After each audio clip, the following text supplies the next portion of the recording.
saya mau berbagi cerita. Ada satu pasien yang dia datang memiliki masalah, dan mungkin kita coba ngobrol-ngobrol sama siapa namanya?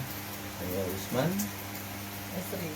Ya, jadi dengan Bang Usman sama Mbak Sri. Jadi ada sesuatu hal yang mau ditanyain dengan dia. Makanya dia jauh-jauh datang ke sini untuk berkonsultasi secara spiritual. Jadi gimana ceritanya? A few moments later. Kemarin ya gitu kan. Minggu yang lalu lah sebelumnya. Terus kayak bilang mimpi tapi nggak mimpi gitu, kayak mimpi tapi kayak nyata gitu.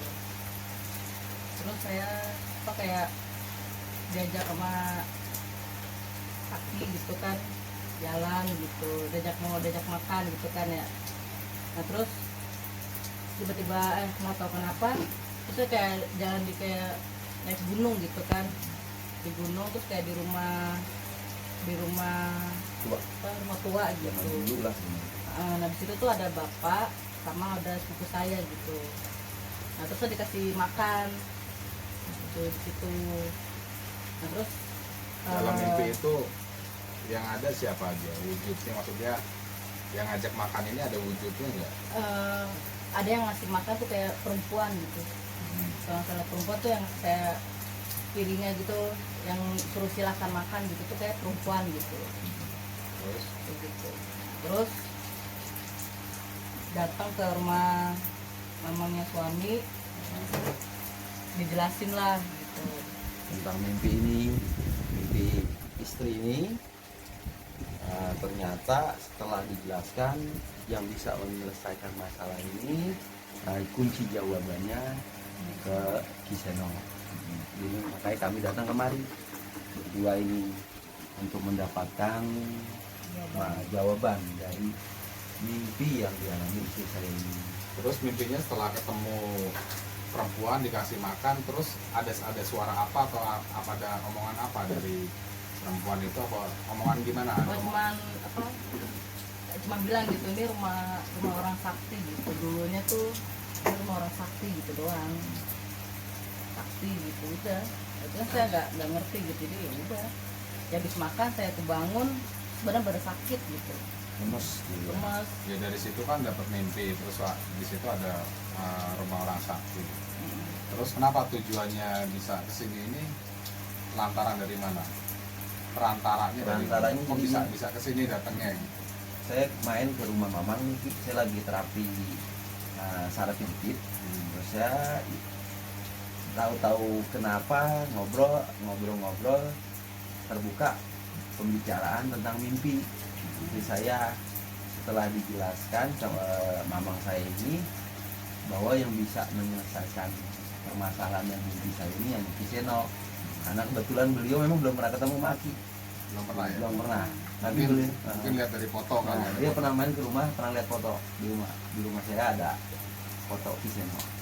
Jadi gini guys, jadi sahabat KJS ini tamunya kedatangan di sini. Mimpinya itu dia dalam mimpi itu disediakan makan dengan seseorang perempuan tapi setengah sadar. Dia mimpinya itu setengah sadar. Jadi nanti coba saya mau terawang, mau lihat dulu permasalahannya di mana. Ya mudah-mudahan bisa kedeteksi dan bisa diselesaikan masalahnya. Jadi gini, bayangin aja rumahnya, bayangin aja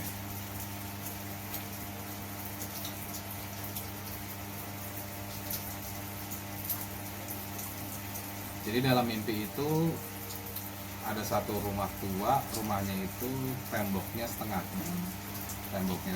dan itu ada di perbukitan. Iya. Jadi ada di perbukitan. Jadi gini Gus, pernah datang ke rumah itu nggak waktu pas kemarin pulang ke Jawa? Kan dengar-dengar katanya coba ziarah atau nyariat ke sana.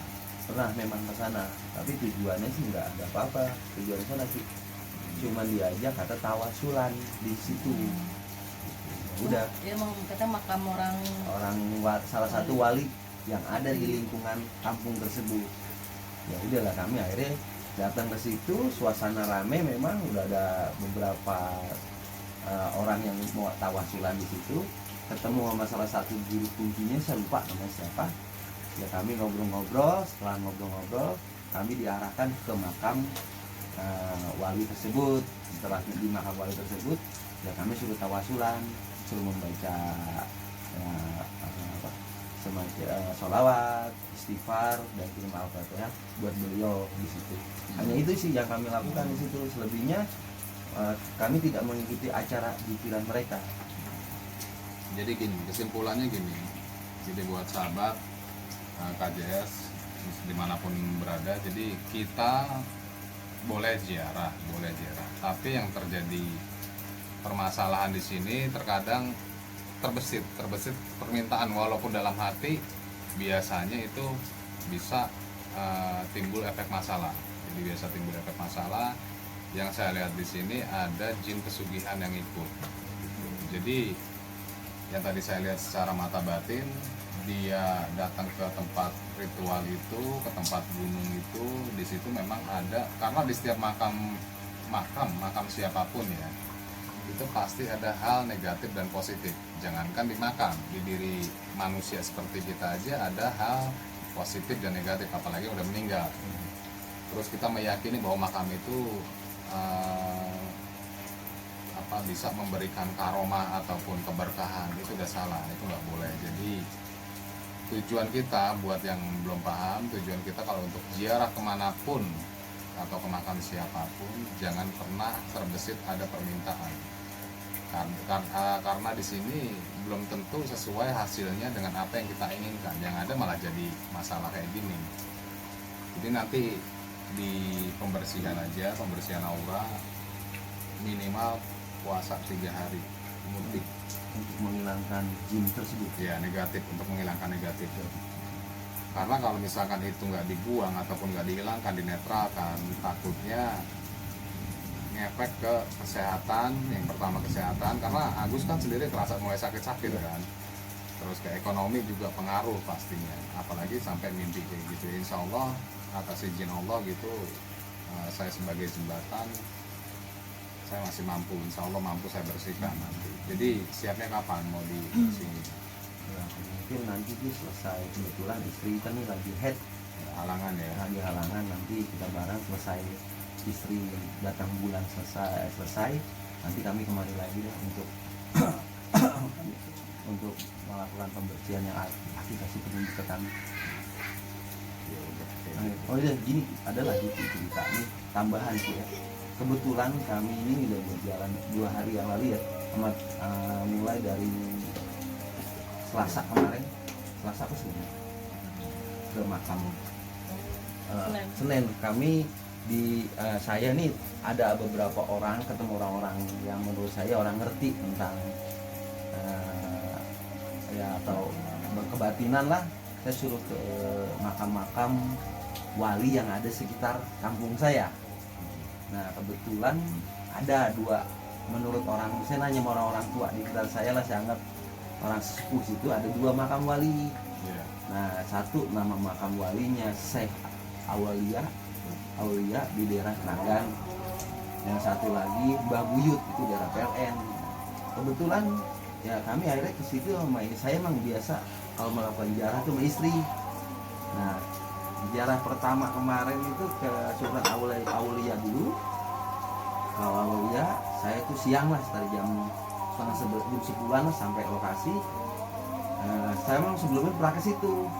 Pas sampai situ biasa tuh nggak ada anjing. Atau ada anjing juga nongkrong gede di situ. Ya udah sempet takut, saya emang takut sama anjing gitu. Sempet takut. Itu kapan kejadiannya? Kemarin? Kemarin. Hari Kamis. Hari Kamis saya sempat takut. Oh, ada anjing. Nah, tapi di hati saya ngomong, ya udah maju aja. Udah saya maju aja tetap akhirnya, tapi anjing tuh tetap minggir aja dia gitu, kayak ngasih jalan. Nah, saya masuk ke itu, saya di situ ya berdoa lah gitu. Yang saya bisa tawasulan, istri juga.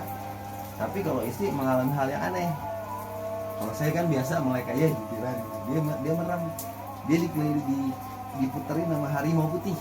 Mimpi atau Nyata. Pas kan bukan dipikir, saya pas merasa ya pas pikir gitu, terus di sini saya tuh harimau jalan gitu mas, harimau putih. Jadi Ya jadi itu yang tadi dibilang salah satunya apa ya? kita ziarah di sini boleh ziarah, tapi jangan pernah memiliki permintaan.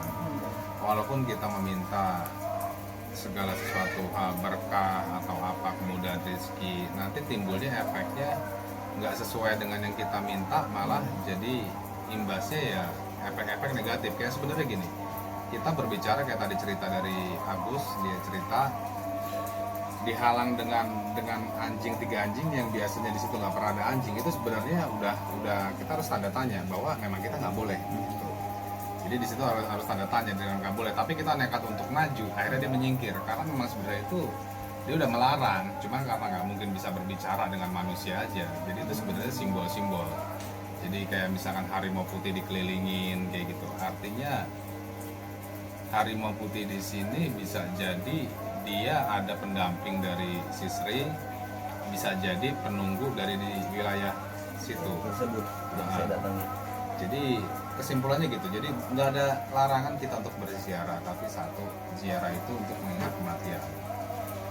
Yang kedua, kita ini berziarah pada orang yang sudah mati untuk mendoakan, walaupun mereka sudah tidak butuh doa kita, bahkan kita yang hidup yang lebih butuh doa, tapi ya semuanya itu diikhlaskan karena Allah aja. Jangan terbesit dalam hati itu ada permintaan supaya usaha saya maju ataupun berkembang, enggak, jangan. Karena menurut saya, menurut keyakinan saya, yang butuh doa itu bukan orang mati, tapi orang hidup. Kalau orang mati di sini, dia udah tinggal hukum sebab akibat perjalanan dari dunia bagaimana. Tapi kita yang masih hidup nih, untuk masih hidup bakal menjalani hal kematian. Nah, bagaimana kita ini mati bisa seperti para wali itu enggak? Artinya kesuciannya, kebersihannya, semuanya. Jadi dari situ.